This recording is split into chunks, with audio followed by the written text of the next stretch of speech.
Vous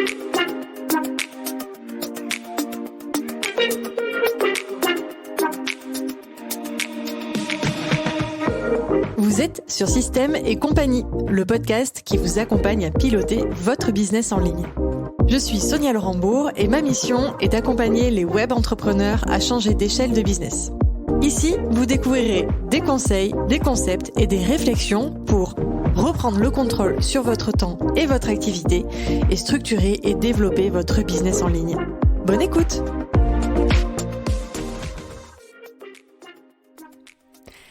Hello, je suis super heureuse de vous retrouver pour ce tout premier épisode de cette seconde saison. Et on va commencer par un épisode défi. Alors, ces épisodes sont au nombre de 3 et vous allez les retrouver tout au long de la saison. Je vous explique rapidement le concept. J'ai posé un cas d'étude, j'ai posé un défi à chacun de nos experts. Donc, à Arnaud pour les finances, Antoine pour les process, Julie pour les data, Guillaume pour la gestion de projet et Fabien pour le mindset. En fait, les problématiques de structure et de croissance que l'on rencontre quand on entreprend peuvent être accompagnées de différentes manières. Certains d'entre vous êtes très visionnaires et intuitifs. Et donc, vous allez avoir tendance à écouter votre instinct, votre intuition pour résoudre vos problèmes. Pour d'autres, vous êtes plutôt très structuré et donc vous allez avoir tendance à analyser les données ou raisonner en fait d'une manière générale pour aller résoudre vos problématiques. Et en fait, j'avais envie de vous proposer un 360 degrés pour 3 problématiques rencontrées régulièrement par les entrepreneurs solo. Et chacun de nos invités a répondu avec sa casquette. Et je peux vous dire que si vous faites un mix de tout cela, votre problématique aura disparu en rien de temps. Entre guillemets, évidemment, on est d'accord que la mise en place de structures, de process, tout ce que vous voulez, d'analyse, etc., ça prend du temps et même en termes de mindset, par exemple, faire un travail sur soi, ça ne se fait pas en 2 secondes. C'est pas parce qu'on a compris une des problématiques ou une des croyances qu'on avait personnellement qu'elle va disparaître en un rien de temps. Mais vous avez compris le concept, c'est que je vais vous donner en fait 3 problématiques et on a vraiment une réponse 360 pour chacune des problématiques. Trêve de bavardage, voici la situation que j'ai posée à mes invités. Mon business vient de faire un x3 en chiffre d'affaires. Je n'avais pas vraiment prévu cela, bien que j'avais mis en place des actions commerciales et marketing, mais je ne m'attendais pas à faire un bond aussi rapide en chiffre d'affaires. Donc c'est super, je suis absolument heureuse, c'est super chouette.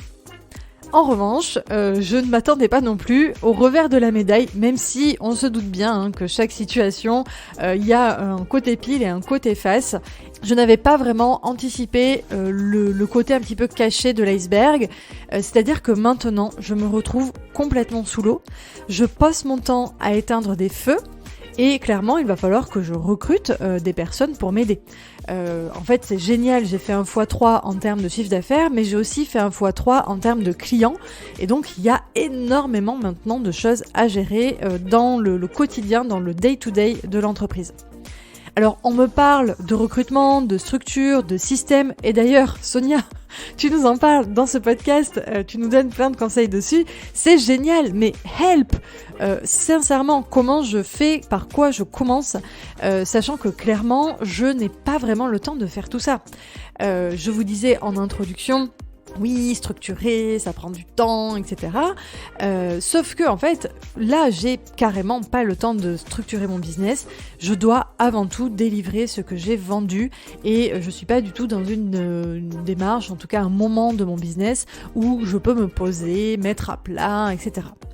Voilà la situation que j'ai posée à chacun de nos 5 experts. Je vous laisse maintenant avec l'écoute de chacune de leurs réponses. Vous avez également un résumé en PDF disponible dans la description. Ainsi, vous pouvez écouter sereinement l'épisode en faisant du footing ou en conduisant et retrouver l'ensemble des conseils ensuite. Arnaud, la question pour toi est: que peut apporter la gestion financière dans ce cas de figure et qu'est-ce que l'on peut mettre en place ? Waouh. Donc, ça fait beaucoup de questions, beaucoup Oui, de problèmes. Je vais essayer de les reformuler avec ma grille oui, de lecture exact. financière. Donc déjà, de ce que j'entends dans ta question, c'est un petit côté inattendu. Alors, tu es victime de ton succès, tant mieux, félicitations. C'est un problème de riche, comme tu l'évoquais, mais néanmoins, ça veut dire que c'est une situation qui n'avait pas été anticipée, et ça va un peu à l'encontre de moi, ce que je prêche, hein, c'est justement l'anticipation. Parce que gérer une entreprise, on dit gérer, c'est prévoir. Donc là, on est sur une situation qui n'a pas été prévue. Euh, on est sur une situation où manifestement on est assez passif. Mm. On se fait dépasser, on entend des recommandations à droite à gauche, on n'est pas en contrôle. Et ça, c'est aussi quelque chose d'un peu dommage. Donc, c'est là-dessus que je pense que la finance peut aider à travailler. Donc, déjà, dans un premier temps, idéalement, on se serait fixé un objectif. J'entends que là, on a fait x3, mais que c'est beaucoup plus qu'attendu. Mm. Quel était l'objectif de départ?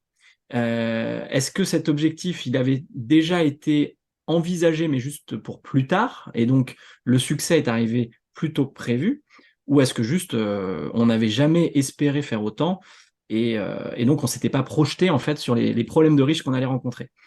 Normalement, avec une gestion financière idéale, on aurait réalisé un prévisionnel. Donc ça, on aurait anticipé cette éventualité, notamment en travaillant avec différents scénarios. On a un scénario, on va dire, médian, Mm. mais l'idéal, c'est de prévoir un best case scénario et un worst case scénario. Qu'est-ce qui se passe? Dans ce cas de figure-là, on a le best case, hein, ça a été même au-delà du best case.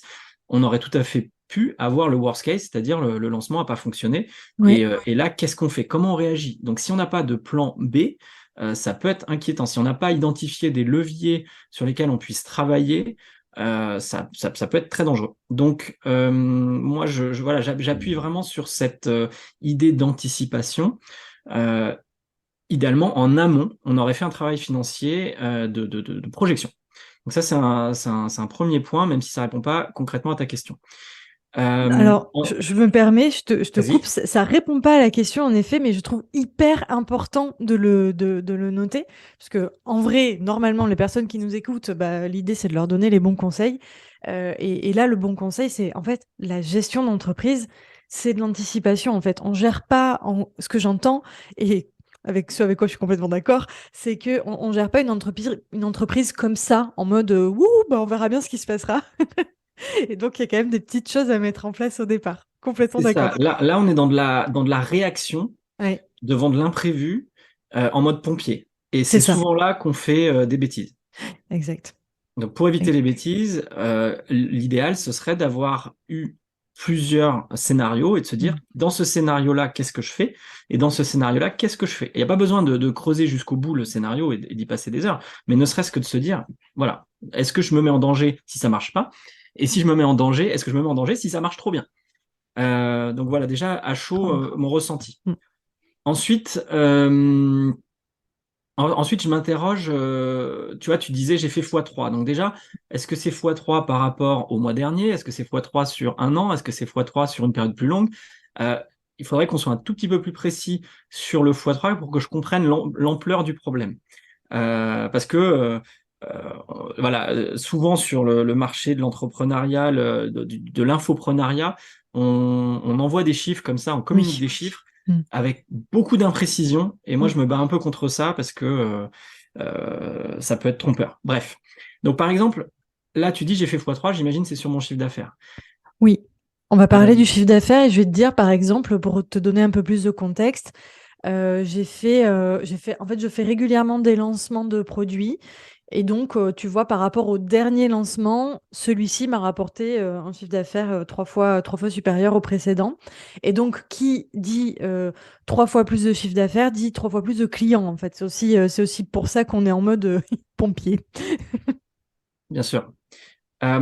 Du coup, moi, je me pose sur cette situation et j'essaye de plaquer les chiffres. Déjà, je ferai une distinction. Tu as fait x3 en chiffre d'affaires, mais ton chiffre d'affaires, est-ce que ça implique que tu fais aussi x3 sur tes dépenses? Quelles sont les dépenses, en fait, directement associé, donc tout ce qui va être coût variable directement associé à ce chiffre d'affaires qui a été généré, de combien tu vas disposer en fait en marge pour pouvoir investir potentiellement dans des ressources. Faut pas oublier d'ailleurs que le chiffre d'affaires, donc la vente qui a été réalisée, c'est pas nécessairement du cash qui va tomber sur ton compte bancaire instantanément. Oui. Donc, il serait intéressant d'aller à un niveau de granularité un peu plus fin, de voir les modalités de paiement et de se dire à quel moment l'argent va-t-il tomber. Parce que, tu vois, si je prends un exemple vraiment bête et arrondi, imaginons que ton lancement, tu viens de faire un lancement à 100K. Oui. Tu as vendu 100 produits à 1000 euros. Ouais. On t'a fait 100 000. Sauf que tu as proposé une modalité de paiement en x6.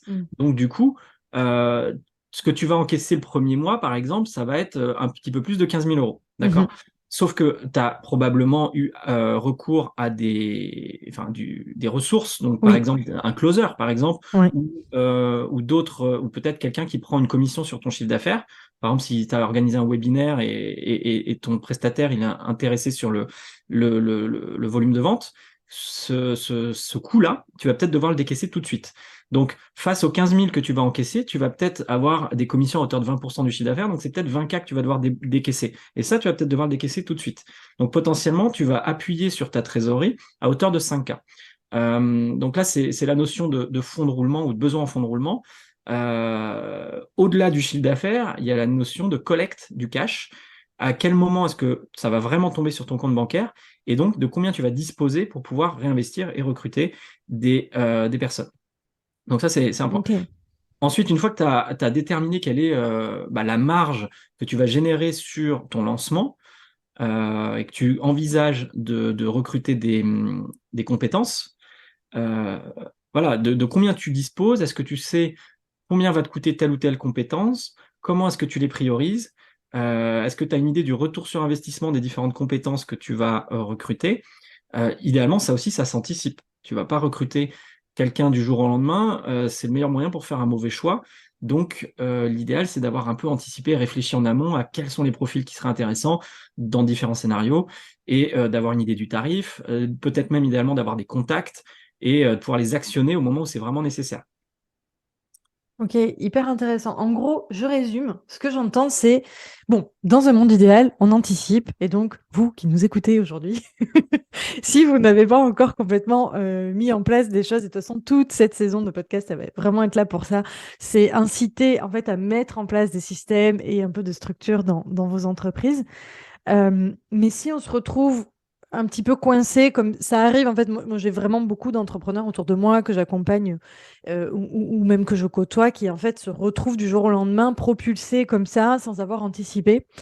Ce que j'entends, Arnaud, c'est première chose, en fait, je me pose et je fais le point, quoi. C'est-à-dire C'est ça. qu'il n'y a pas trop d'autres choix. Si j'entends bien, et je partage quand même relativement ta vision là-dessus, il n'y a pas d'autre choix que, en fait, ok, t'as pas anticipé, t'as pas pris le temps en amont, mais en fait, ce temps-là, tu vas devoir le prendre quoi qu'il en soit. Sinon, en fait, on risque, on risque un peu l'accident, quoi, quelque part. Complètement. Et moi, ça m'arrive régulièrement donc qu'on me contacte en me disant, voilà, j'ai telle ou telle situation, qu'est-ce que je fais? Mm. Et moi, une de mes premières questions, c'est de dire, bah, de combien, enfin, de quoi est-ce que tu disposes? Quelles sont tes ressources? Est-ce que tu as déjà mis à plat tes chiffres? Est-ce qu'on sait précisément où on va? Et est-ce qu'on a un buffer de trésorerie? Est-ce qu'on a un petit peu de marge?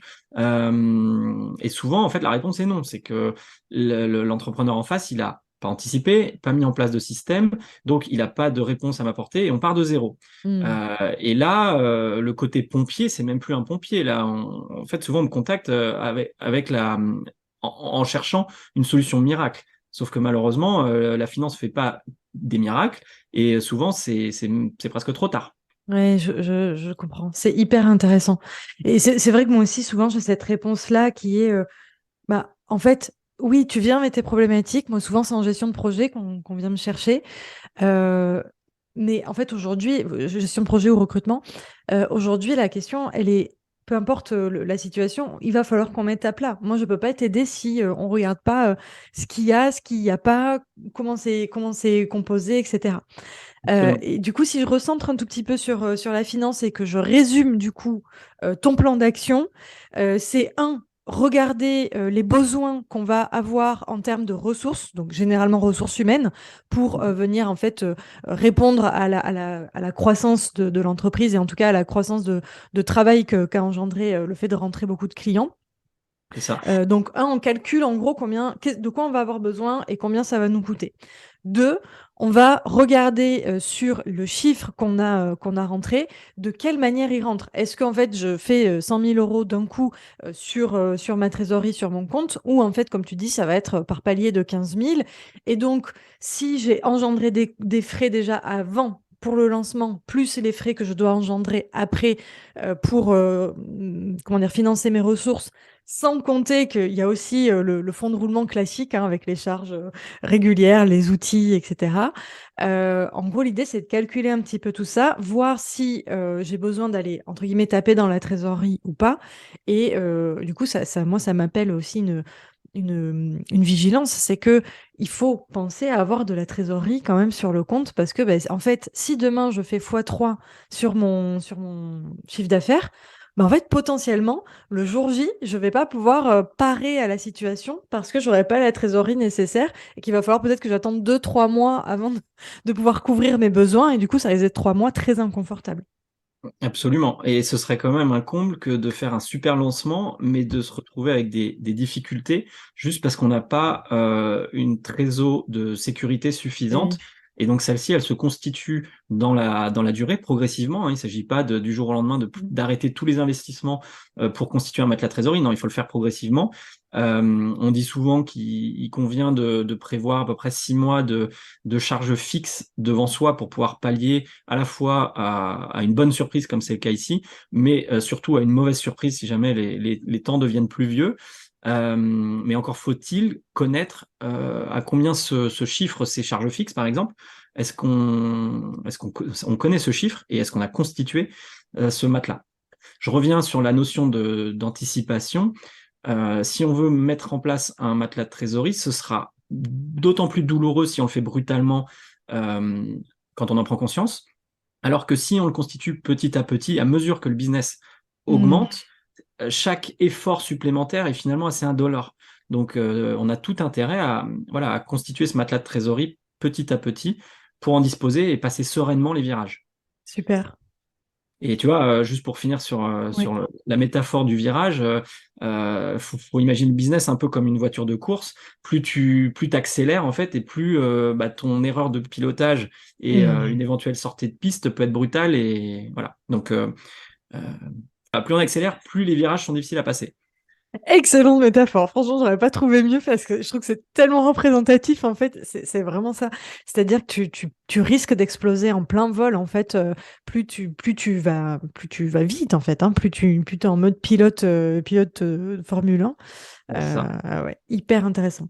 Et je termine en comment dire, en appuyant sur quelque chose qu'on a dit et enfin, que tu as dit, que j'ai entendu très fortement, c'est que en fait, une phase de croissance rapide, ça peut aussi avoir des aspects fortement négatifs si, par exemple, on n'a pas constitué son matelas de trésor.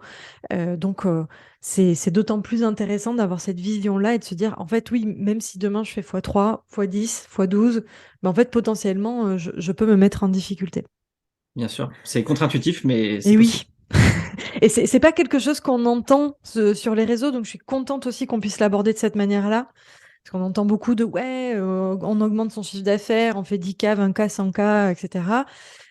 Oui, mais ça a des conséquences aussi en pilotage et on n'en parle pas. Donc, ouvrons Oui, le moi micro. je suis un peu en croisade contre les communications autour du chiffre d'affaires, parce que effectivement c'est un des indicateurs importants, essentiels de l'entreprise, mais c'est aussi très trompeur.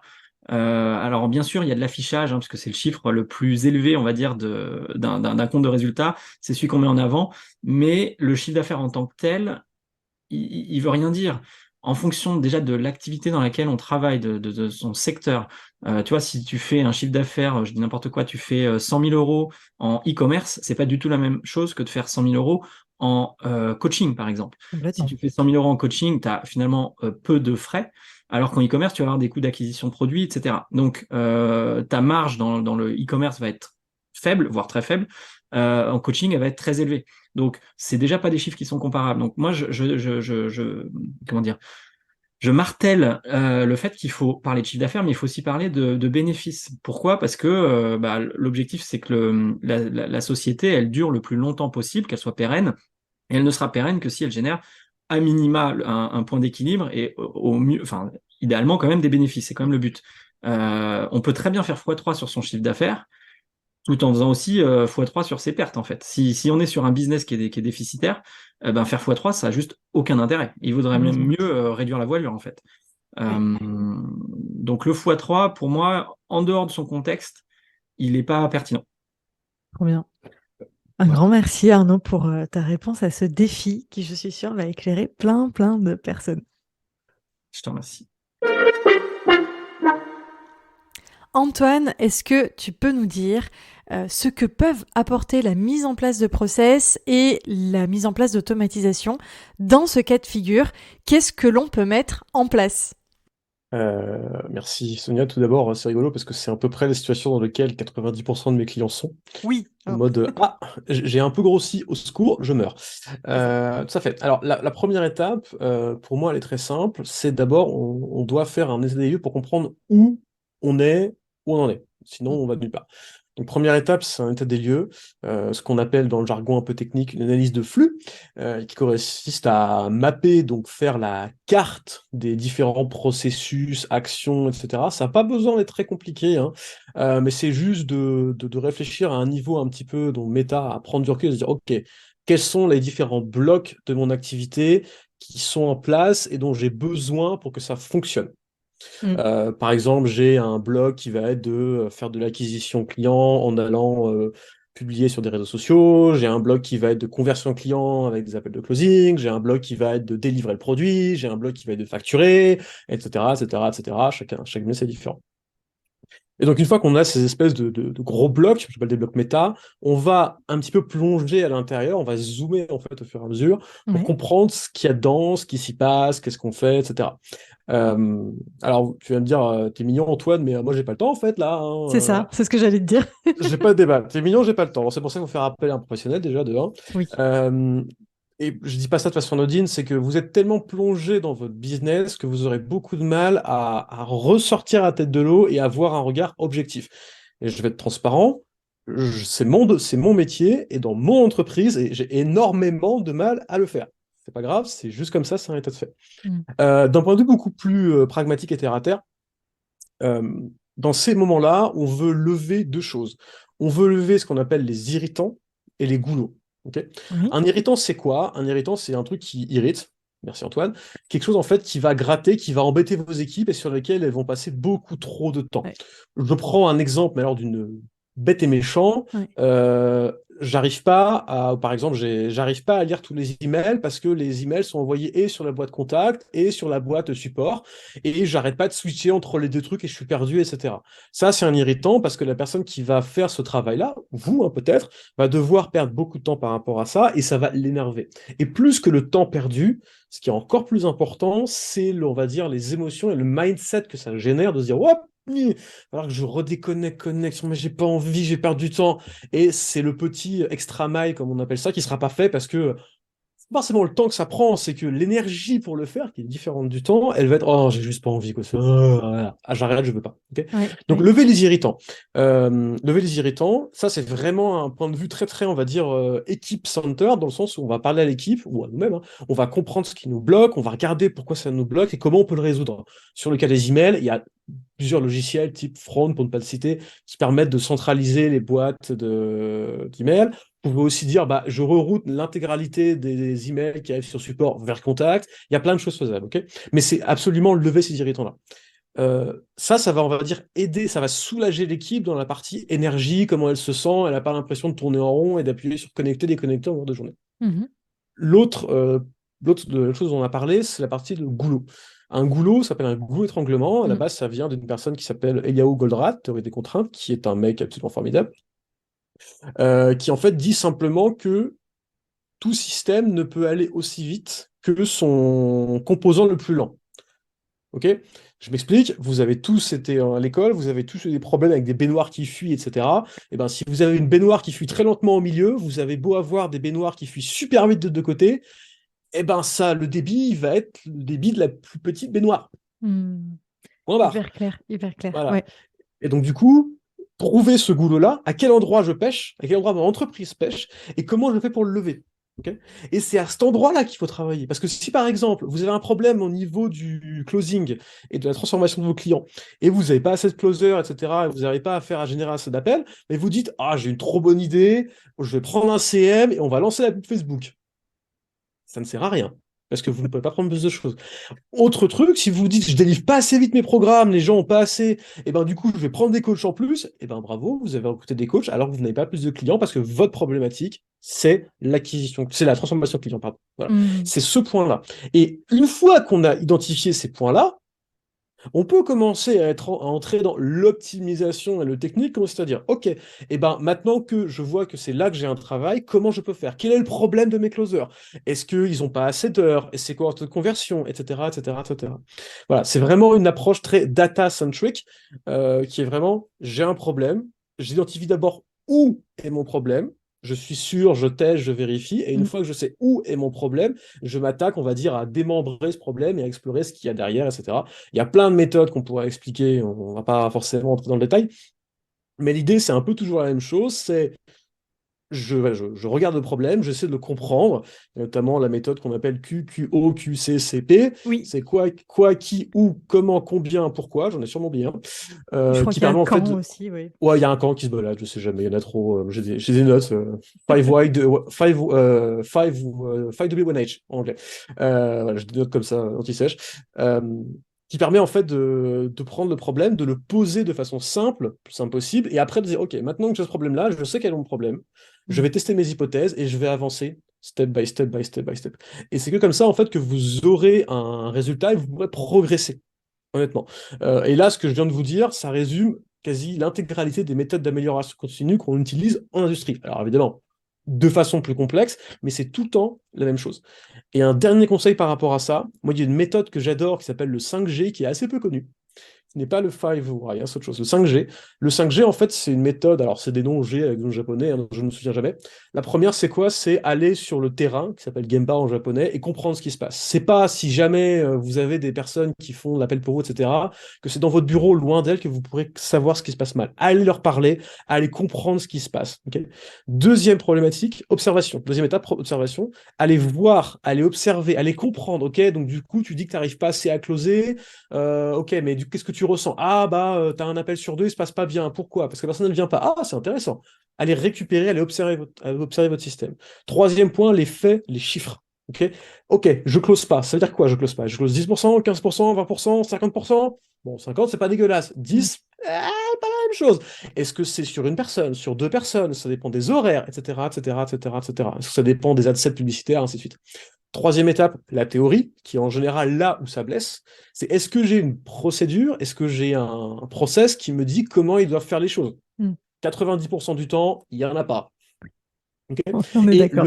on est d'accord. Et le standard, et suite à ça, en général, on met un standard en place. C'est une méthode très simple, mais qui fonctionne extrêmement bien. L'étape la plus importante étant la première, je vais sur le terrain et je parle à mes équipes, je parle aux personnes qui font le taf pour comprendre ce qui se passe. Sinon, il va rien se passer. Hyper clair. On a plein de, plein de pépites là pour mettre à plat. En gros, la réponse, si je la résume, c'est je mets à plat, en fait.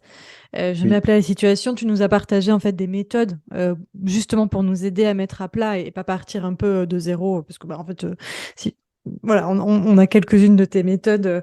Aller chercher les irritants, le goulot d'étranglement, utiliser la méthode des 5G qui est finalement, si je la résume, c'est bah, regarder un peu la problématique sous plusieurs angles et à la fin, en fait, dire, OK, donc, vu qu'il y a ça, ça, ça, et ben en fait, je vais processiser de telle façon. Ou pas, mais en Mm. général, ça arrive souvent là-dessus. OK. Et Euh, j'ajouterais juste une dernière chose, si tu le permets. Vas-y, bien sûr. Sur la problématique qui est amenée, il y a un dicton qui dit When in doubt, zoom out. C'est-à-dire que si vous avez fait x3 sur votre CA, il est complètement, on va dire, c'est pas possible de faire x3 tout seul que vous. Donc, vous avez aussi la question de, tiens, c'est marrant, où est-ce que je veux aller, comment je veux y aller? Et il y a ce qu'on appelle de l'amélioration incrémentale, qui est un peu ce que je viens d'expliquer, comment je vais faire pour améliorer un peu mon business. Mais à x3, c'est pas de l'incrémental qu'il faut. Vous devez changer de technologie, vous devez changer d'échelle. Et donc, typiquement, ça veut dire de la délégation.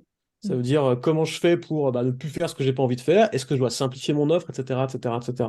Donc, faut bien comprendre que certaines méthodes vont vous faire gagner quelques pourcentages, ok. Ce qui peut être très intéressant parce que ça suffit. Mais on va gagner du pourcentage quand vous êtes déjà assez gros. Si vous êtes tout seul et vous passez de 50 à 600K, bon courage. Ok.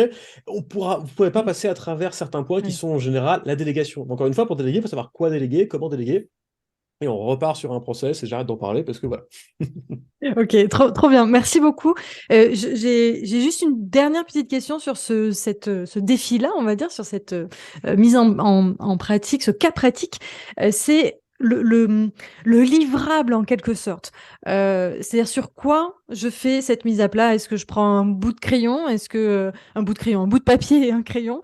Est-ce que je prends un tableau blanc? On en parlait hier sur LinkedIn. Sur LinkedIn. Un tableau blanc interactif. Comment tu fais ça? Qu'est-ce que tu suggères? Alors, moi, je travaille beaucoup personnellement avec mes clients sur Miro, pour ne pas faire de pub, mais on a cité Whimsical, Liquid Chart et Autre Joyeuseté. Le point, en fait, n'est pas forcément l'outil. Le point, c'est qu'est-ce que vous en faites. Oui. Donc, j'ai envie de dire, si vous êtes en présentiel avec vos équipes dans votre bureau, vous allez acheter un post-it et vous mettez des post-it au mur, ça suffit largement. Et la plupart des méthodes se font avec des post-it. Il faut bien comprendre que l'outil n'est que le support sur lequel on va projeter la méthode. Donc, et à la base, Miro, c'est un tableau blanc parce qu'à distance, on avait du mal avec les post-it. Hein. Voilà, c'est vraiment ça le point.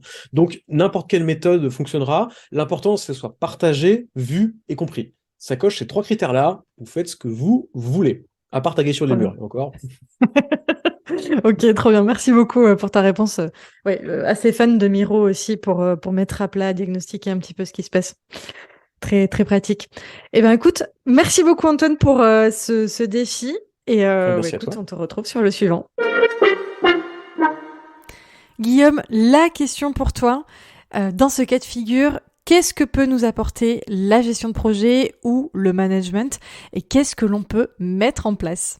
Alors, c'est hyper vaste comme sujet, parce que Ouais. souvent d'ailleurs, c'est très curieux à observer, c'est que les entrepreneurs, en fait, ils ont mis en place des choses et ils s'attendaient pas à ce que, ils se disaient, je le fais parce que je pense que ça va marcher, mais en fait, ils y croyaient pas réellement. Et en fait, après, ils arrivent, et ils sont sous l'eau et esclaves de leur boîte, en fait. Et ça, c'est absolument terrible. C'est ça. Pour moi, quand on a fait grandir comme ça une activité, euh, il est temps, comment dire, gestion de projet, ça veut dire qu'on va lister des projets et que ces projets, on va les prioriser, on va choisir lesquels on va traiter en premier. OK? Yes. Ça, c'est la théorie. Moi, je pense que les meilleurs projets du monde sont ceux qui ne sont jamais faits. Je m'explique. Oui. Oui, parce que là, les gens, ils vont écouter, ils vont dire, mais Guillaume, il est complètement maboule dans sa vie. Non, quand on a fait grandir une entreprise, ce qu'on va faire, c'est qu'en fait, on va se rendre compte qu'on a des sujets qu'on fait qui avaient du sens avant et qui maintenant n'en ont plus aujourd'hui. Donc en fait, souvent la première bonne étape pour tenir le choc et ne pas exploser en vol, parce que ça existe vraiment, hein, les entreprises qui explosent en vol, c'est une des vraies causes de fermeture des boîtes. En fait, c'est d'accepter de se dire, il y a des choses que mon entreprise ne va plus faire. Parce que le ratio finalement temps, argent, plaisir, n'oublie pas le plaisir, n'a plus de sens. Ou certains produits finalement n'ont plus de sens dans la gamme. Je vais vous donner un exemple à tous ceux qui nous écoutent. Moi, j'ai par exemple travaillé avec une entrepreneuse qui en fait avait un produit où le tarif bougeait énormément parce qu'elle faisait beaucoup de tests et ceci et cela. Et donc en fait, elle avait aussi des clients qui lui disaient bah, écoute, je veux bien qu'on travaille ensemble, par contre, c'est pas encore mon moment. Donc, je vais te faire finalement un prépaiement, ce qu'on appelle un bon d'engagement, histoire qu'on puisse commencer dans 3, 6, 8 mois. Très bien. Et en fait, au début, quand l'entreprise est petite et qu'elle a besoin de trésorerie, en fait, de faire rentrer du cash. de faire rentrer du cash, ça prend du sens. Par contre, quand l'entreprise a vraiment grossi, en fait, moi, c'est ce que je dis à cet entrepreneur, je fais ce sujet, maintenant, tu vas le couper. Pourquoi? Parce que ton entreprise a un flux de clients régulier. Donc, en fait, être capable de sécuriser quelques clients 3 mois à l'avance, on s'en fout. Ce n'est plus un problème, ce n'est plus le sujet. Et donc, du coup, simplifie ta bande passante. Ça veut dire que tu simplifies tous tes systèmes de vente parce que il faut forcément un système de vente. Ça crée de la facturation, de l'encaissement. Ça va créer du suivi administratif. Ça va créer du parcours prospect pour qu'ensuite, effectivement, il confirme son achat plus tard. Enfin, ça rajoute énormément de complexité. Donc, moi, je pense déjà, lorsqu'on fait face à une très forte croissance, on ne peut pas tout absorber en une fois. Et que très souvent, le bon choix, c'est de couper des branches, pas forcément malades, mais des branches qui n'ont plus de sens. Et d'accepter que ce soit le cas. Tu vois, par exemple, certains infopreneurs, j'ai déjà vu le cas, où en fait, on a dit, bon, j'ai beaucoup de produits, maintenant j'ai compris quel était vraiment le produit qui me plaît et qui fonctionne. Eh ben, les anciens, on va arrêter de les vendre, on va les mettre peut-être même en accès libre, on va envoyer les contenus aux clients en disant, bah voilà, on va fermer cette partie sur la plateforme, donc on simplifie les systèmes, on leur envoie les contenus et puis on garde après ce qui est utile. Donc il y a vraiment une étape, enfin ça a un nom, ça, hein, c'est vraiment l'étape de rationalisation. Ça a un nom, et pour moi c'est vraiment important. Et souvent les entrepreneurs, ils ont du mal à ça, parce que ces projets qui avaient du sens par le passé, ils les ont quand même aidés à se construire. Et donc forcément dire ce truc-là il m'a été vraiment utile par le passé, le couper ça me fait peur, qu'est-ce qui se passe si jamais ça tient pas la route, qu'est-ce qui se passe si il y a une vraie peur autour de ça et ça se comprend. Malgré tout, souvent c'est une première étape nécessaire. D'ailleurs j'interviens souvent à ce niveau-là moi. Ok, qu'est-ce qu'on fait? Bon, voilà. Première étape pour moi, on coupe les projets qui sont inutiles, qui sont plus assez générateurs d'argent, bref, qui prennent plus de sens dans le contexte nouveau qui est celui d'aujourd'hui. Ok, hyper clair. Ça, c'est le premier point. Et je pense qu'en fait, c'est le plus intéressant parce que finalement, en quelques décisions difficiles mais clés, d'un seul coup, tu récupères un bol d'air. Et ça, pour moi, c'est important. Je sais pas si tu l'as vécu, toi, hein, ce genre de cas, mais... Oui, c'est en fait ce que je vois chez les entrepreneurs, c'est pas une question de difficulté, mais c'est plus du mindset. Oui. C'est vraiment le côté humain dont tu parlais dans ta présentation. Comment définir ça? Ça fait peur, en fait. Ça fait peur d'aller à l'étape d'après parce qu'on connaît bien l'étape d'avant. On était plutôt confortable dedans. C'est celle qui nous a permis aussi d'arriver là où on est aujourd'hui. Et donc, on se dit, mais si on lâche ça, on va pas pouvoir aller à l'étape suivante. Tu sais, il y a une espèce de truc illogique, en fait, qui se crée dans le cerveau de la personne en mode, bah, si j'arrête ça, alors que c'est ça qui m'a amené ici, ça va pas pouvoir continuer. Donc, ouais, complètement. Je vois de quoi tu parles. Voilà. Donc, une fois qu'on a coupé les branches qui ne prennent plus de sens, en général, on a un peu d'air, mais on est quand même toujours en train d'éteindre des feux un petit peu partout. Bon, alors quand on éteint des feux un petit peu partout, la première question, généralement, qu'on a avec les entrepreneurs, c'est quels sont les feux qui peuvent vraiment faire mal à l'entreprise. Encore une fois, on est toujours sur de la priorisation des projets. C'est quels sont les feux qui peuvent faire mal à l'entreprise. Je vais donner un exemple. Si aujourd'hui, c'est très, très, très terre à terre, hein.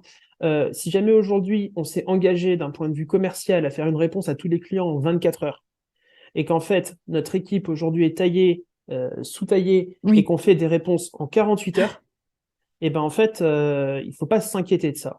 C'est-à-dire qu'en fait, on fait une petite communication aux clients, on leur dit, je vous préviens, en ce moment, on est très occupé, ne soyez pas surpris. On est proactif sur la com, très important. Ne soyez pas surpris, et on va peut-être vous répondre en 48 heures plutôt que 24. Et en fait, on s'est acheté du temps, en fait, sur ce sujet-là. Ça permet, du coup, parce que finalement, le client, s'il a la réponse pertinente, est-ce que 24 heures de plus ou de moins, ça va changer sa vie? A priori, non. Donc, en fait, il y en a plein des sujets comme ça, où on peut se contenter d'attendre et de les faire tourner avec un service entre guillemets dégradé, mais suffisant. Et ça, pareil, ça permet de s'acheter du temps pour les sujets qui, derrière, eux, vont vraiment avoir un impact, notamment sur le chiffre, parce que souvent, quand on en arrive là, c'est que la boîte a connu une très forte croissance, hein, c'est le sujet. Donc, ça veut dire que du chiffre est rentré, et du coup, comment est-ce qu'on le retient, cet argent? Parce qu'il y a aussi un vrai sujet, alors c'est pas ma brique aujourd'hui la partie financière, mais c'est quand même lié, c'est que on a fait rentrer beaucoup de clients, comment est-ce que du coup on se dit on va les traiter, ok très bien, donc souvent on va chercher à recruter, mettre des freelances, on va les mettre dans l'urgence, ils sauront pas quoi faire, on va payer dans le vent, et en fait l'argent nous file entre les doigts, et après c'est un moteur de frustration qui est absolument colossal. Où on a l'impression d'avoir plus d'argent, en chiffre d'affaires, c'est vrai, et en fait, la marge, elle n'a pas bougé. Donc, Voire elle diminué. a diminué. Exact. Exact. Donc, en fait, pour moi, c'est ça. Étape Ok. 1, prioriser les projets. Couper les branches qui servent à rien. Être capable d'identifier en discutant très souvent avec ses équipes quand on en a une, même si c'est qu'une personne, ou aussi avec un entrepreneur externe, ça marche bien, juste une discussion. Moi, c'est des sujets que je traite régulièrement avec les gens, je ne les facture pas, ça m'éclate. Donc voilà, je suis un peu bonne poire. Et on dit, OK, quels sont les sujets qui peuvent attendre avec un petit peu de communication. Encore une fois, les gens, ils comprennent. Hein, les gens en face de nous, nos clients, ils sont pas cons. Ils comprennent tant qu'on leur donne du sens. Donc, voilà. Et ensuite, on se dit, OK, maintenant, quels sont les sujets qui mettent en péril la boîte au plus court terme possible? Et nous, c'est comme ça qu'on traite. C'est qu'on prend les sujets qui, par ordre d'urgence, c'est-à-dire la boîte est en péril court terme. Voilà, ce sujet-là, s'il n'est pas traité, la boîte est en péril sous une échelle de, je sais pas, 1 mois, par exemple. Celui-là, ça va être 3 mois. Bon, bah, il va attendre, etc., etc.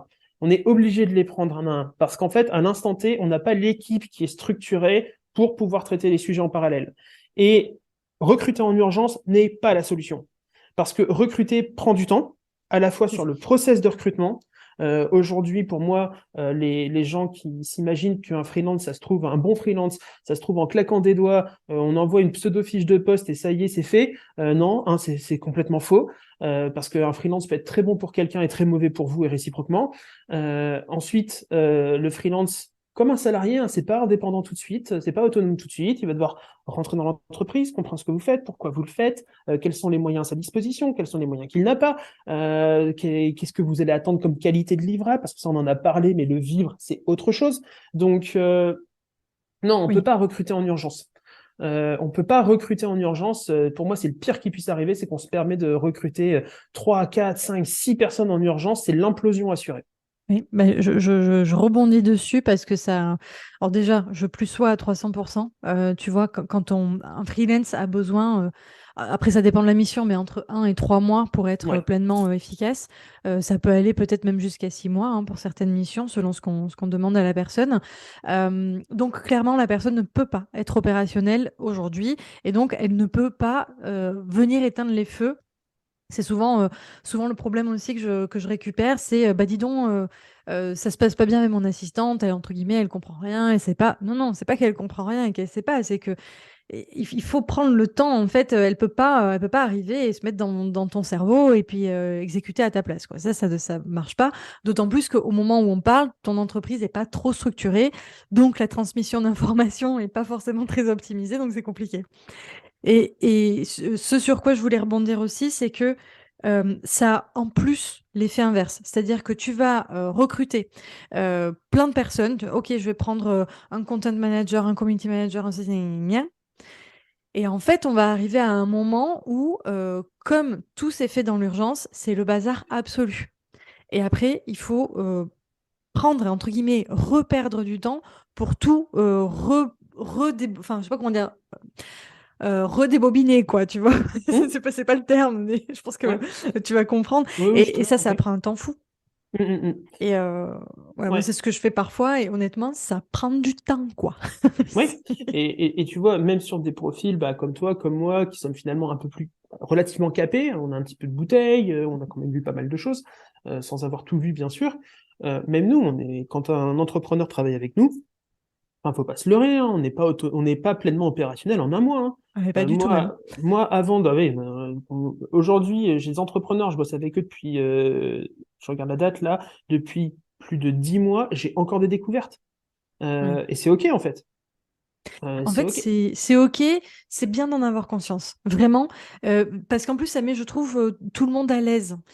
Tu vois, quand tu as un freelance qui arrive et qu'il sait que il a, entre guillemets, ce droit à l'erreur, à l'imprégnation, etc., il va être amené à poser beaucoup plus de questions, il va pas se gêner, en fait, pour les poser, versus quand tu attends de quelqu'un qu'il sauve ta vie, en fait, tu vois, qu'il soit là en mode sauveur. Bah, en fait, c'est un peu compliqué quand tu es là en mode sauveur, tu n'oses pas poser de questions, du coup tu poses pas les bonnes questions, du coup tu n'avances Ouais. pas correctement et du coup tu es déçu du service. Donc voilà.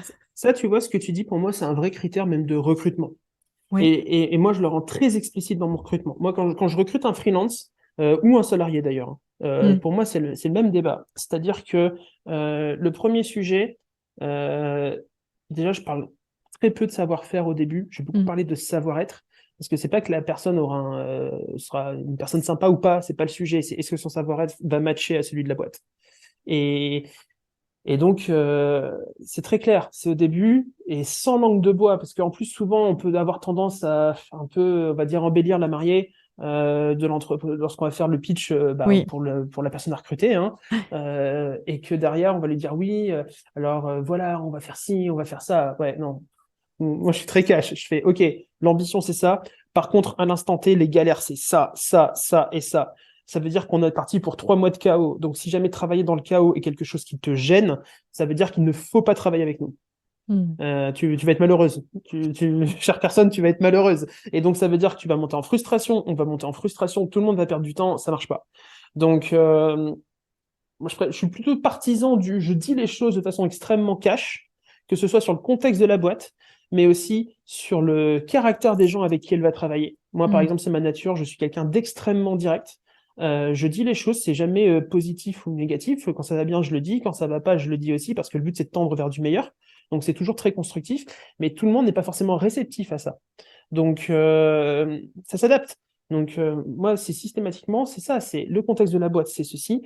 Les interlocuteurs privilégiés seront ceux-là, et voici leur façon de travailler. Est-ce que vous êtes à l'aise avec ça? Moi, tant que ça, c'est pas clair, il est hors de... Je parle même pas de savoir-faire. Parce que après, si jamais on commence par le savoir-faire, on va dire, ah, elle est vraiment compétente, cette personne. Et donc, on aura tendance à faire des compromis sur le savoir-être, parce qu'elle a l'air vachement compétente quand même. Et derrière, c'est l'échec assuré. Hein. Pour moi, c'est de l'échec assuré. Oui, je suis assez d'accord. Et sur cette question de, comment dire, tu vois, est-ce que la personne va avoir un profil qui va poser des questions, qui va pas hésiter, en fait, entre guillemets. Alors, quand je dis à mettre les mains dans le cambouis, c'est vraiment aller comprendre qu'est-ce qui se passe, etc. C'est vrai que c'est une question que j'aime bien poser en entretien aussi, un peu sous forme, bon voilà, tu es dans telle situation, tu as ça à réaliser. Et tu te rends compte en fait que tu n'as pas tous les éléments, il te manque ça, et puis en fait il te manque même telle compétence, en fait il te manque une brique quoi. Et en gros tu fais quoi? L'idée c'est un peu de savoir est-ce que la personne elle va faire des recherches, est-ce que elle va tout de suite demander? C'est pas forcément non plus la meilleure chose, hein, parce que des fois c'est bien aussi d'autonomiser un peu le truc. Est-ce que entre guillemets, on va se rendre compte qu'elle va pas oser. Enfin voilà, c'est intéressant d'aller creuser un petit peu là-dedans sur comment elle va réagir. Ouais, ça je le fais, mais pas sous forme de questions, je le fais sous forme d'études de cas. Je ne Oui, recrute jamais quelqu'un sans faire une étude de cas. c'est mieux. Même sur du Mm. profil exclusivement opérationnel, type assistant, etc. Je fais systématiquement de l'étude de cas. Et si cette personne a une compétence métier, par exemple, je sais pas, le SEO, enfin le SEO, sinon je vais me faire taper sur les doigts par quelqu'un. Donc c'est la capacité à positionner un site dans le moteur de recherche, Ouais. généralement Google, le SEO. Et ben en fait, très souvent, je vais lui proposer une étude de cas qui va être globalement dans son périmètre, mais qui va en sortir un peu. C'est-à-dire que je vais pas faire le SEO, le placement pour le placement, je vais faire le SEO dans un but de conversion de lead, par exemple, Mm. et je vais lui dire, voilà, via le SEO, on veut avoir autant de leads par mois, on veut avoir tel genre de choses, etc. La situation à l'instant T, c'est ceci, la concurrence, c'est cela, qu'est-ce qu'on fait? Et donc, en fait, par nature, je fais sortir les gens du concept même du SEO pur et dur, parce qu'en fait, il va y avoir du trafic sur le site, ouais, mais sauf que moi, j'ai pas demandé du trafic, j'ai demandé de la conversion de lead. Donc, ça veut dire qu'il va devoir sortir un petit peu du sujet, quoi. Je vois l'idée. Je, Hyper je le, intéressant. je le force tout le temps, ça, en étude de cas, parce que c'est pareil, en face de nous, on a besoin de gens qui pulsent. En tout cas, moi, c'est mon besoin. J'ai besoin de gens qui pulsent, de gens curieux, de gens qui aussi euh, ne vont pas avoir ce caractère de ça, c'est pas mon périmètre, donc c'est pas mon problème. Et bien sûr que ton cadre est défini et est clair. Par contre, on ne travaille pas en silo, en fait. J'ai pas besoin, j'ai pas envie d'être à chaque fois un passe-plat entre le mec du marketing et le mec du SEO, en mode ils se parlent pas, sauf si jamais je fais un meeting à trois, quoi. Ça, c'est criminel. A fortiori et ça peut arriver, hein, dans les freelances, ou en salarié, en travail full à distance. C'est, Non, voilà. non, mais je fais des grands gestes depuis tout à l'heure. Oui, Oui, ouais. oui, oui, je vois totalement de quoi tu parles. Oui, oui, non, non, c'est vrai que même moi, je travaille qu'avec des freelances. Enfin, c'est rare quand j'ai des clients qui ont des salariés. C'est arrivé. Mais en fait, J'étais là au moment où on a recruté les salariés. Mais disons que c'est souvent le cas. C'est souvent le cas. On a le content manager d'un côté, le sales de l'autre, le marketing de notre côté. C'est, c'est, hum, c'est parfois compliqué de faire communiquer tout le monde. Et en fait, bah, ça fait partie de la restructuration, quoi. Tout Ouais, simplement de désiloter tout ça. oui, et c'est un classique pourtant. En fait, c'est fait naturellement dans les entreprises un peu plus classiques. Ouais. C'est les fameuses réunions de la machine à café, hein. Oui, C'est les fameuses réunions de la machine à café qui en réalité apportent beaucoup de choses tout à fait. Et qu'on n'a euh, pas en remote, en fait. Ouais, et ouais, qu'on tout n'a à pas en fait. remote. Tout à fait. Du coup, si je conclut un petit peu sur cette première phase, la réponse, en tout cas, que tu as envie d'apporter là, on pourrait avoir plein d'autres angles, mais Ouais, nos c'est vaste autres comme sujet. experts sont là pour ça. Non, mais l'idée, en fait, c'est de mettre pause, quoi. C'est un peu Oui, la réponse, c'est justement, et j'aime beaucoup cette réponse parce qu'en fait, là, la question, en quelque sorte, que je t'ai posée, c'est, oh là là, mon Dieu, je sais pas où, j'ai pas le temps, je peux pas m'arrêter. En fait, la réponse, c'est arrête-toi. Malheureusement, c'est peut-être contre-intuitif. Tu vas avoir la sensation que en fait, tu vas perdre du temps, que tu vas peut-être te perdre aussi en chiffre d'affaires ou autre. Mais en fait, non. On met pause, on essaie de comprendre les sujets qui sont encore importants, couper ceux qui le sont plus et prioriser parmi ceux qu'on conserve. En fait, ok, on va d'abord voir ça, d'abord voir ça, d'abord voir ça. Quels sont en fait les points sur lesquels, si aujourd'hui on ne répond pas dessus, la boîte, entre guillemets, peut être en déperdition en quelque sorte. voilà. Et je rebondis sur un truc Oui, que tu viens de dire là, c'est qu'effectivement, les entrepreneurs qui vivent ça pour la première fois vont avoir la peur d'une perte de chiffre d'affaires. oui, totalement. Et pour moi, cette peur est compréhensible, mais est fondamentalement une erreur. Et je suis très tranché sur le sujet pour l'avoir observé plusieurs fois. C'est qu'en fait, il y a, ok, si jamais on pose certaines choses, peut-être qu'on va avoir des clients qui vont se rétracter, etc., et qu'on va perdre une partie du chiffre d'affaires. C'est vrai. Mais il y a pire que perdre une partie du chiffre d'affaires. C'est de perdre l'intégralité de sa marge par surmobilisation de ressources, alors qu'en réalité, c'était pas le moment où on l'a fait dans l'urgence et on l'a mal fait. Parce que je vais prendre des chiffres au hasard. Si jamais tu es monté à 100 000 euros de chiffre d'affaires et que tu as 40 000 euros de marge, je dis au pif, et que du coup tu perds 10 000 euros de chiffre d'affaires, et donc virtuellement aussi, on va dire 10 000 euros de marge, soyons très clairs, Oui. il t'en reste quand même 30 000, et c'est plus qu'avant, et c'est bien. Par contre, si jamais tu maintiens ton chiffre d'affaires à 100 000 euros, mais que derrière tu as dépensé tellement de ressources et de moyens, c'est lié, hein, Oui. ça reste de la finance en réalité, et qu'au final tu gardes tes 100 000 euros de chiffre d'affaires, mais que tu as fait tomber ta marge à 20, voire moins, en fait, ok, tu as maintenu ton chiffre d'affaires, mais en fait, ça n'a pas été sain pour ta boîte. Hyper intéressant. Du coup, deuxième réponse, ne pas se précipiter en fait Exact. dans le recrutement. Et c'est vrai que en fait, ce qu'on voit, c'est l'inverse, c'est-à-dire les entrepreneurs se précipitent à recruter et se posent pas sur la question de en fait, quel projet je dois continuer de mener, quelle chose je dois arrêter, etc. Super. Bah, écoute, ça me paraît hyper clair. Est-ce qu'il y a des choses que tu as envie de rajouter qu'on n'aurait pas abordées Ah ou bah, on a le fait un problème, grand c'est, tour? je pense qu'on a fait le tour déjà pour se fixer les premières idées qui peuvent Super. vraiment mettre pause et prioriser, parce que sinon on va en parler pendant 4 heures. Tout à Donc, fait. Et j'ai dit, vous n'avez pas 4 heures pour répondre à cette question. t'as fixé le cadre, je m'y tiens. Trop bien. Mais écoute, Guillaume, un immense merci pour cet éclairage. Et on se retrouve du coup dans un prochain épisode et dans un prochain défi. Salut! Ça marche. Ciao. Julie, j'ai une question pour toi.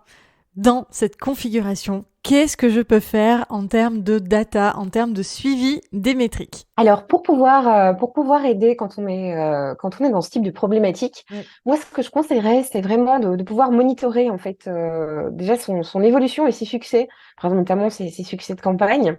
Parce que Mhm. si on monitore, en fait, on peut déjà voir la vague arriver. Mhm. On peut déjà voir en fait qu'il y a par exemple beaucoup plus de trafic sur un site, on peut voir qu'il y a beaucoup plus de clics sur un bouton, plus de conversions, etc. déjà Mhm. directement en amont. Donc on peut déjà anticiper un petit peu ce qui est en train d'arriver.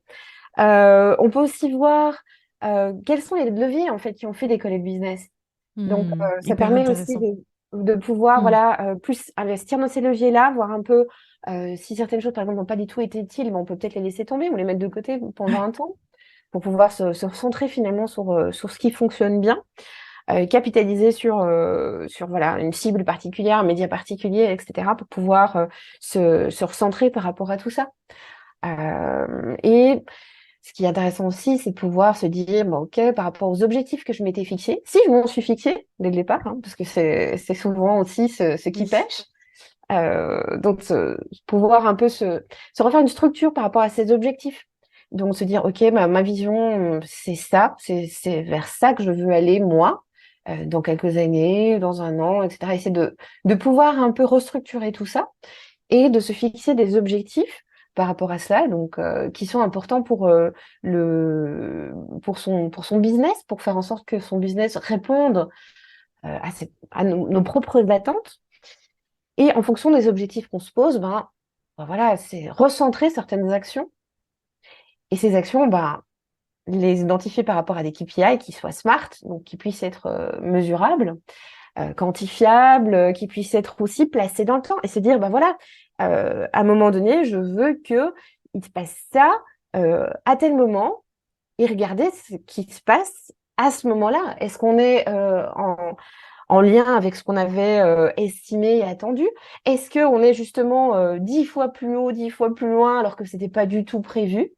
Et là, le fait de pouvoir compiler de la data, ça nous permet d'essayer de comprendre aussi ce qui s'est passé. Est-ce qu'il y a eu un truc? Oui. Est-ce qu'il y a eu quelqu'un qui a parlé de nous, qui avait énormément d'influence, et du coup, notre truc, en fait, il s'est envolé? Ce genre Je de vois. choses, en fait, peut avoir parfois beaucoup plus d'impact que ce qu'on pense. Et donc, c'est intéressant de pouvoir comprendre, en fait, ce qui s'est passé et de pouvoir mettre des objectifs pour la suite et pouvoir Et suivre ajuster. ça, Ok. voilà, suivre ça au jour le jour, limite, ou en tout cas de manière Régulière. courte et précise. Ouais, voilà, c'est Ouais. ça. Alors du coup, j'ai plusieurs choses qui me viennent par rapport à ce que tu dis. Donc là, ce que j'entends, on va se concentrer là-dessus dans un premier temps. Ce que j'entends, c'est ce que tu suggères de faire avant que la situation en fait arrive à celle que j'ai décrite. Donc on va rester là-dessus, mais j'anticipe déjà, je vais te poser la question de, ok, mais si je l'ai pas fait et que j'en arrive quand même là, qu'est-ce que je peux mettre en place en fait? Est-ce qu'il y a des choses à mettre en place? Parce que peut-être que la réponse ce sera en fait, entre guillemets, c'est trop tard, faut que tu repartes sur comment dire, une prochaine session de data, mais peut-être que la data a posteriori peut pas forcément t'aider. Je dirais, voilà, ce qui est fait est fait à un moment donné. Il faut Ouais. aussi, tu vois, pas avoir de regrets, de remords. Ce qui est passé. Mais il y a toujours moyen de se dire, OK, c'est comme, tu vois, aujourd'hui est le premier jour du reste de ta vie. Oui. Aujourd'hui, tu peux commencer à faire certaines choses. Et donc, pour savoir par où commencer, parce que le problème aussi avec la data, c'est que tu en as tellement, tu peux tout suivre, tu peux tout monitorer, du coup, tu te noies dedans si tu en as trop. Ouais, complètement. Donc, Oui. c'est pour ça que je pense que au jour J, au jour où tu te dis, OK, maintenant, je vais prendre les choses en main, Ouais. maintenant, je vais essayer de structurer les choses, c'est de vraiment réfléchir à toi. Quels sont tes objectifs, en fait? Qu'est-ce que tu veux pouvoir faire pour ta boîte? Qu'est-ce qui est vraiment important pour toi, là où tu veux aller? Et en fonction de ça, de te fixer des objectifs et de commencer à mesurer, ne fût-ce que tu vois, 4-5 trucs, 4-5 KPI en lien avec ces objectifs-là. Et alors, justement, c'était une de mes questions. Comment tu définis ces KPI? Puisque c'est souvent la problématique des entrepreneurs. C'est Ouais. OK, je me fixe des objectifs. Alors, c'est pas forcément évident d'ailleurs de fixer des objectifs, mais Ouais, une c'est fois ça. qu'on a, allez, on a suivi, peut-être on s'est fait mentorer, on a suivi une formation, on a mis des objectifs relativement smart, Mhm. en tout cas actionnables. On se dit, OK, maintenant je vais monitorer ces objectifs. Comment je fais, comment je choisis les KPI à monitorer et comment, en fait, en effet, je ne m'embourbe pas dans trop de KPI en mode, OK, en fait, je suis 50 trucs, mais il y en a trop. Puis, en plus, en termes de reporting, si tu fais ça manuellement, en gros, tu le fais jamais, quoi. Ouais, non, clair, c'est clair. Moi, j'ai tendance, tu vois, quand je fais ma formation, par exemple, pour les dashboards, je passe toujours par une première partie qui est en lien avec le fait de déterminer ses objectifs. Parce que pour moi, c'est hyper essentiel. Avant de commencer à construire un truc, c'est de se poser et de réfléchir à, OK, mais qu'est-ce que j'ai vraiment besoin, en fait, de mesurer? Et donc, en repartant donc, sur la vision et sur les objectifs principaux, en disant que ce qui est recommandé en général, c'est de se focaliser sur 2, 3 grands objectifs max. Là-dessus, de découler, ça peut être 2 actions pour objectif, par exemple. Et sur ces actions-là, déterminer des KPI vraiment que tu peux mesurer. Et comment est-ce que tu peux te dire, OK, je vais atteindre ça? Comment est-ce que tu peux placer une target? Parce que ça, c'est hyper important de te placer une target. Parce que si tu n'en mets pas, tu vas dire, ah, OK, j'ai fait ça. C'est bien, c'est pas bien. Bon, je sais pas, je fais ça, voilà. Par contre, si tu te fixes une target, tu peux te dire, ah bah OK, j'ai fait moins. Bah, pourquoi? Qu'est-ce qui n'a pas été? Est-ce que mes targets, elles étaient trop hautes, etc. Parce que faut savoir aussi que tu n'as pas de target miracle. Même une target qui est OK pour un business sera peut-être pas OK pour un autre. Tout va dépendre en fait de l'entreprise, du contexte, de la localisation, du timing, enfin de tellement de paramètres. Tu peux avoir voilà des informations, des conseils d'indicateurs, mais tu vas toi te mettre tes propres indicateurs. Et bah, parfois, tu vas te dire, OK, j'ai fait ça par rapport au mois précédent, bah, j'aimerais bien faire un peu plus, OK, je me dis, ça va être X% plus, je vais me fixer cette target-là, par exemple. Ou tu sais pas, et tu vas te dire, au doigt mouillé, OK, bon, bah, on va essayer ça. Et puis tu essayes, et puis tu rectifies, en fait. Ok. Mais c'est toujours bien de se fixer une target. Alors, les façons de mesurer, si tu approches correctement ta target, bah, il y a plusieurs façons de le faire. Dans ce qui est lié à la data visualisation, notamment en Looker Studio, bah, tu as des jauges de progression, par exemple, D'accord. où tu peux voir où tu te situes par rapport à ça. Dans tes graphiques, notamment les graphiques à barre, par exemple, bah, tu peux te fixer une ligne directrice qui te met en fait une target et tu peux voir, par exemple, où tu en es par rapport à cette target-là. Donc, tu as différentes façons en fait de visualiser où tu en es par rapport à ça. Moi, je suis quelqu'un qui suis très visuel. Donc, j'ai besoin voilà, de pouvoir voir les choses pour les comprendre. Pour moi, c'est une image a le pouvoir d'un millier de mots. Enfin, Ouais, c'est je vois ce que tu veux dire. Oui, une image vaut 1000 mots, comme on dit. c'est Ouais. ça, Ok. c'est ça. Mais Ok. maintenant, tout le monde n'est pas comme ça non plus, hein. Tout le monde n'est pas, ne fonctionne pas de la même manière. Ça, c'est un Non, truc. mais le tableau de visualisation, on y reviendra à d'autres Mhm. moments, mais c'est quand même un outil qui est hyper intéressant. Ouais, Pour justement avoir cette... Parce que c'est pas toujours facile en fait de se rendre compte de où on en est sur un tableau Excel par exemple oui, ou un tableur, peu importe. C'est pas toujours évident ça reste des chiffres alors que comme tu dis quand tu vois une jauge et que tu vois la jauge te montre que t'en es à un tiers par exemple, ça te dit wow, il va falloir encore que je mette des efforts quoi. Si elle est à ouais. un tiers et qu'on est quasiment à la fin du délai qu'on s'est imposé par exemple, c'est très parlant, beaucoup plus qu'un simple chiffre, complètement. Ouais, et puis enfin, moi qui suis joueuse, tu vois, tu Oui, vois le truc, tu as envie de le faire avancer, quoi, tu vois. je C'est comprends. Il y un a le côté code un petit peu gamification. gamification, Mm. entre guillemets, dans cette approche visuelle, je trouve. Trop bien. Du coup, je résume un petit peu sur ce premier défi, cette première situation. Donc, si je comprends bien, Julie, l'idée, c'est que quand on en arrive là, alors qu'on n'a pas encore forcément mis en place des KPI, enfin, du monitoring, en fait, peut-être c'est pas tellement la peine d'aller travailler sur le passé. Ce qui est passé est passé. Par contre, on va maintenant commencer à mettre en place des choses pour la suite. Donc ça, c'est Ouais, plutôt ce que tu préconiserais toi. Si j'entends bien, en gros, l'idée, c'est on se refixe des objectifs, on définit les métriques à suivre et on pose ce que tu as dit des targets. Donc, je veux bien que rapidement, que tu nous dises, c'est quoi la différence? Enfin, en fait, tu en pourrais confondre KPI, target. Est-ce que ok. tu peux bien définir un petit peu les deux? Ok. Donc, tes KPI, c'est des métriques que tu peux suivre, des métriques de performance que tu vas suivre, Ouais. que tu vas allouer à certaines actions. Donc, par exemple, je vais lancer une nouvelle newsletter. Ben, un KPI, ça pourrait être qui soit smart, donc qui soit bien défini dans le temps. Donc, Mhm. ça pourrait être atteindre 1000 abonnés après 3 mois, par exemple. Ça Ok, pourrait être quelque chose comme ça. Donc là, ok, c'est vraiment quelque chose de clair et de défini. ok, Non, les 1000 abonnés, ben voilà, ça va être ma target. Donc, c'est ce que je veux atteindre ok, avec ce KPI après le temps que je me suis fixé. ok, ok, hyper clair. Hyper clair, merci beaucoup. Et alors, est-ce que tu aurais un conseil sur le dernier point en fait de ce défi qui est je suis sous l'eau? Puisque là, en fait, je suis plus dans le délire, en fait, d'aller servir mes nouveaux clients et je suis beaucoup moins dans une démarche, en fait, d'aller structurer, poser les choses, parce que c'est vrai que poser des objectifs, définir des métriques, faire un tableau de suivi, etc., c'est du temps. Est-ce qu'il y a un minimum viable product qui pourrait, en fait, faire en sorte que je ne me retrouve pas dans la même situation dans 6 mois ou dans 3 mois? Sans en fait me demander un travail. Tu vois, par exemple, je vais pas me mettre à Looker Studio parce que clairement, là, il faudrait que je me forme, j'ai pas le temps. Alors, on peut toujours déléguer, hein, évidemment. Julie est là pour ça. Mais dans l'idée, je délègue pas forcément ça. Qu'est-ce que je peux faire au minimum, en fait? Le minimum, c'est d'identifier où tu peux aller chercher toi-même les datas qui t'intéressent.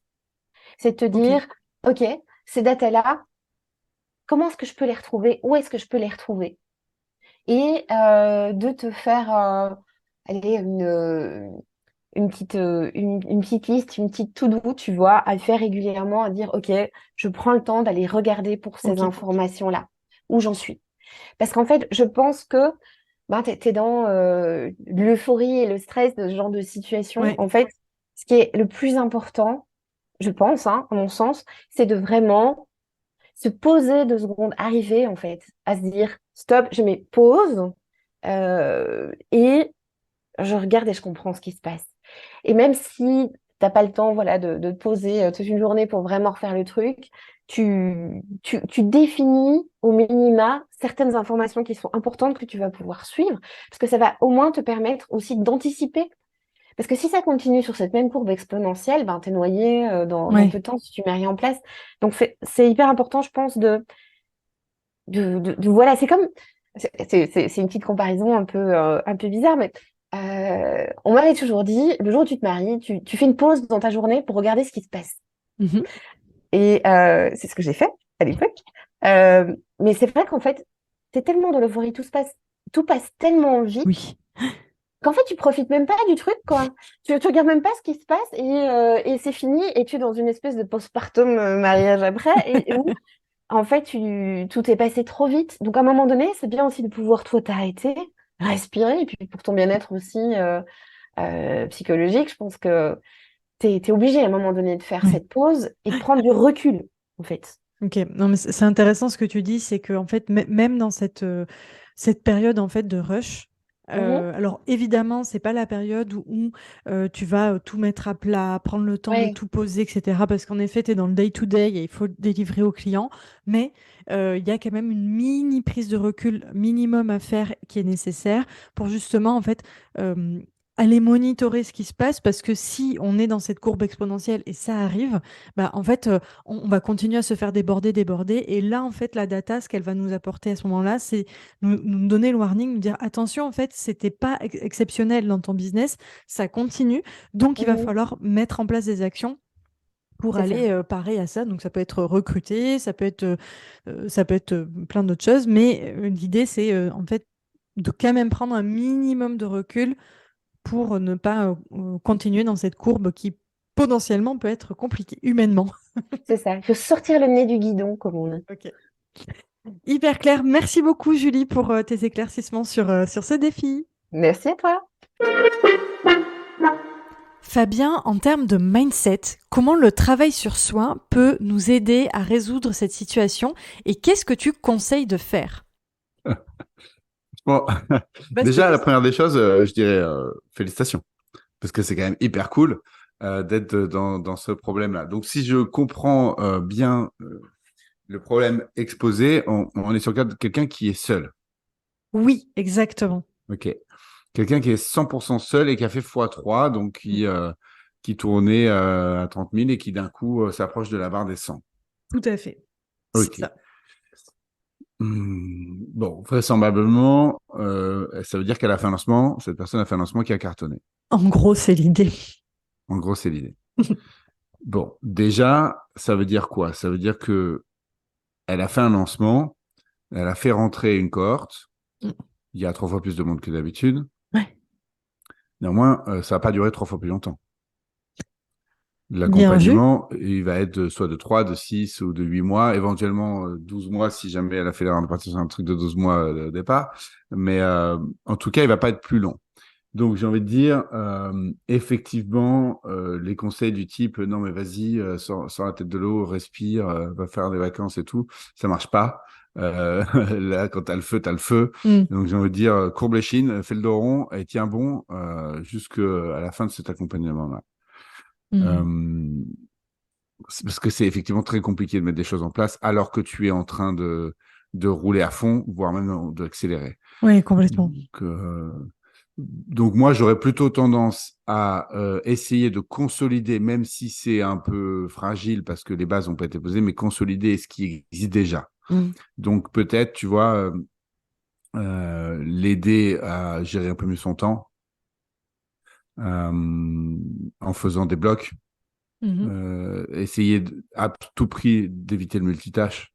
Oui. Tu vois, je me rappelle, tiens, là, je suis en train de connecter avec une cliente avec qui j'avais bossé, qui était à peu près dans ce cas, qui avait fait genre un lancement à 100 000 euros. Et bon, elle avait prévu de faire un bon lancement, mais pas à ce point-là. Et elle était effectivement on fire. Et je me rappelle qu'on était en coaching, et puis toutes les 3 minutes, même pas 3 minutes, toutes les minutes, ça sonnait sur son téléphone. Ah ouais, d'accord. Et elle était là, et elle regardait. Et elle répondait pas, mais elle regardait. Et là, limite, je voyais son niveau de charge mentale monter au fur et à mesure de la conversation parce qu'avec moi, ça a duré genre longtemps. Ouais. Et elle savait qu'il y avait tout ça, tu vois. Ok, hyper intéressant. Et là, ce jour-là, on l'a pointé du doigt. Tu vois. J'ai dit, attends, mais déjà, dans quel monde tu as encore des notifications sur ton téléphone, quoi. C'est vrai. En fait, c'était son Slack de client, enfin la cohorte. Ouais, mais tout, ouais. elle avait tout. À l'époque, elle avait même Insta, tout. Enfin, même des trucs qui n'avaient rien à voir. Enfin, on partait de loin, quoi. Mais tu sais, il y a beaucoup de gens encore comme ça, faut pas croire. Hein. Quand t'as arrêté, tu comprends même pas que les gens en ont encore. Mais il y en a beaucoup qui les ont toujours et qui les ont toutes. Il y a même des gens qui reçoivent des trucs du Figaro et du Monde sur leur téléphone. Ça existe encore. Si, je t'assure. Bon, c'est très drôle. Il y a des gens qui font ça encore. Il y a des gens qui font ça.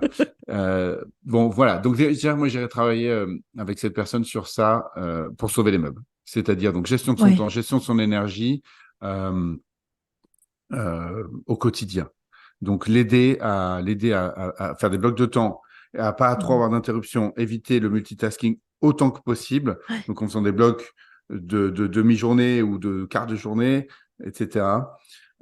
Travailler peut-être aussi sur son alimentation, sur son sommeil, tu vois. Enfin, vraiment des trucs un peu de base, mais ultra importants pour gérer son énergie, en fait. Pour qu'elle tienne. Hyper ça intéressant. serait la première réponse. On recentre, quoi. On recentre sur soi et en fait, c'est la machine qui va faire fonctionner le truc pendant les 3 à 6 prochains mois, là, sur la période de rush. On peut pas ralentir, en vrai. On est parti, donc il faut tenir bon. Voilà. Ce qu'on veut absolument éviter, c'est d'exploser en plein vol. Exact. Ok, hyper intéressant. Après, il y a une deuxième partie de la réponse. Tu veux maintenant ou plus tard? Bah ouais, vas-y, je la veux bien.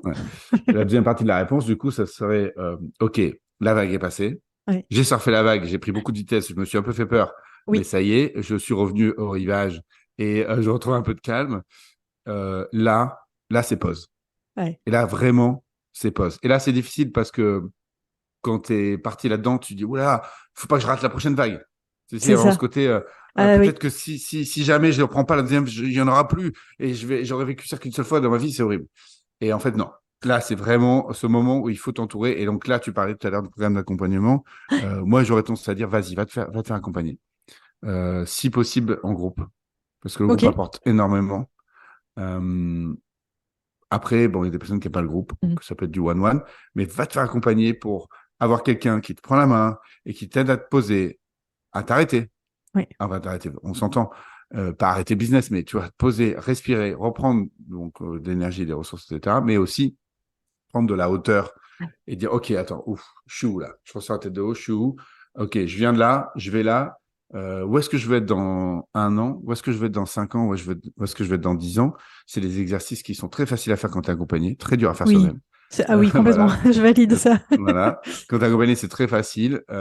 Et tu exprimes ça, tu fais, OK, d'accord, c'est vrai, dans 10 ans, je suis là. Donc là, ce que je suis en train de faire, c'est aligner, mais il y a quand même 1 ou 2 degrés d'écart. Si je continue comme ça, dans 10 ans, je suis pas du tout là où je veux être.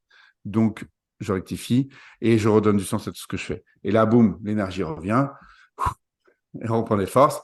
Et là, on réfléchit à augmenter la capacité. Augmenter la capacité, ça passe par la délégation. Recruter. Ok. Voilà, recruter.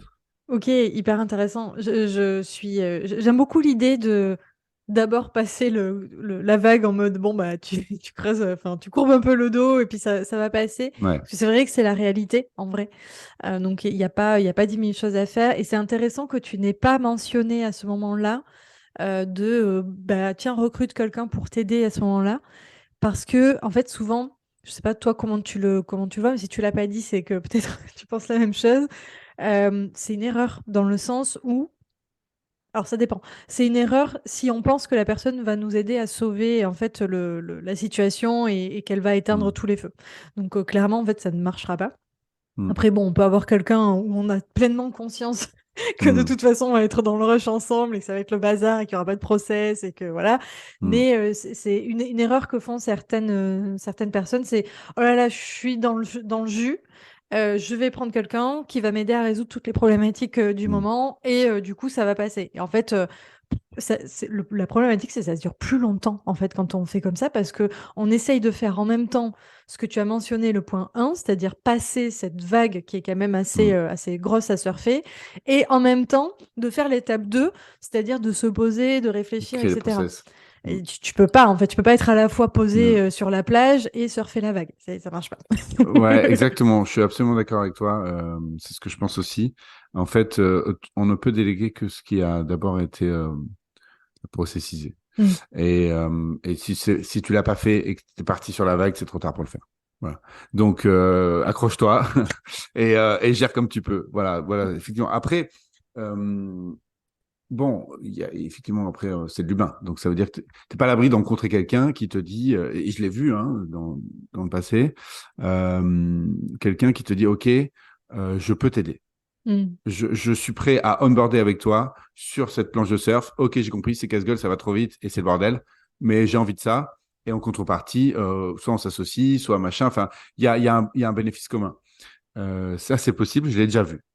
Donc, faut pas non plus fermer la porte 100%, mais Mm. c'est vrai que ça reste exceptionnel. Je pense que c'est pas le moment. C'est plutôt, à la rigueur, tu vas déléguer ce que tu peux déléguer, c'est-à-dire ce qui est déjà processé. Tu vas déléguer non pas de la charge mentale ou des projets, mais des tâches. Je sais rien, du montage, de la mise en ligne, des trucs, Mm. des petites tâches. Et si possible, tu vas aller chercher quelqu'un, soit dans le réseau, soit sur Malte ou quoi, qui fait déjà ça pour d'autres infopreneurs et qui a l'habitude. Voilà. Ouais, Et là, oui, ça c'est Mm. faisable. Mais Oui. il faut un truc plug and play. Donc ça sera, quoi qu'il en soit, ça sera pas un truc qui va t'aider à baisser ta charge mentale. Or, à ce moment-là, comme tu le dis, c'est ça que tu cherches. C'est ça. Donc plutôt prendre soin de soi à ce moment-là. Ouais, plutôt gérer son temps, s'organiser, passer en mode machine, en mode, on est capable de faire beaucoup plus que ce qu'on pense. Mm. Donc, passer en mode machine dans le sens, passer en mode athlète. Je vois Athlète. l'idée. Tu vois, c'est-à-dire, et tu sais, moi, au départ, donc, comme tu le sais maintenant, je viens du monde de l'escalade. J'ai encadré en club d'escalade. On a été quand même champion de France dans la section des teenagers de 16 Trop ans. bien. Et Ouais. ça a marché parce que je leur faisais de la préparation mentale et qu'en gros, à ce niveau-là, ça n'existait pas, quoi, dans le Mm. niveau de compétition où j'étais. Et, euh, et en fait, la différence entre la préparation mentale de l'athlète et la préparation mentale de l'entrepreneur, ben, il n'y en a pas. Tu C'est vois, intéressant. c'est le même boulot. Voilà. Alors, il y en a, évidemment, il y a beaucoup de différences dans l'application, mais tu vois, Mm. sur les principes de base, c'est la même chose.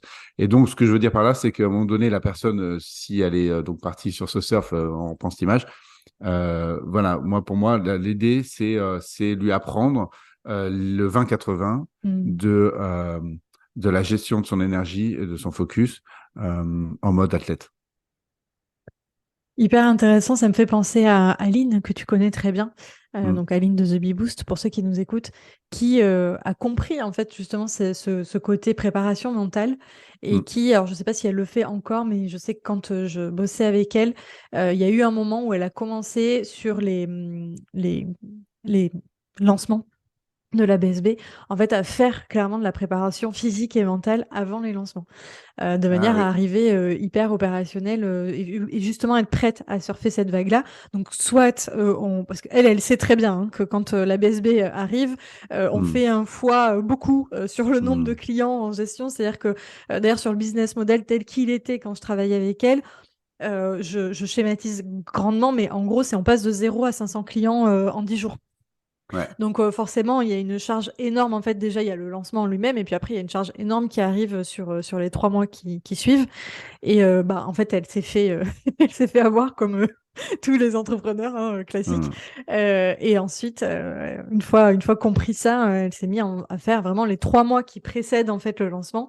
Elle est vraiment en mode préparation physique, mentale, nutrition, sommeil, sport. Enfin voilà, et ça marche très très bien.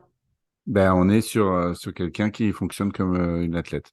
Complètement. Ah oui, de toute façon, Aline, complètement, c'est clair. Trop bien. Écoute, merci Fabien pour ce premier cas. Est-ce qu'il y a d'autres choses qui te viennent ou est-ce que tu penses que tu as fait le tour un petit peu de la question? Bah, il y a beaucoup d'autres aspects. Tu vois, j'entends déjà Antoine répondre avec son prisme, Arnaud avec le sien. Je les imagine déjà en train de. Je sais à peu près ce qu'il pourrait dire. Non, écoute, c'est ce qui m'est venu. Je dis pas que c'est exhaustif, Non. mais en tout cas, ouais, je suis aligné avec ça. Trop bien. Eh bien, écoute, parfait. Un grand merci pour ton éclairage et Merci, à très Sylvia. bientôt pour un prochain défi. J'ai hâte.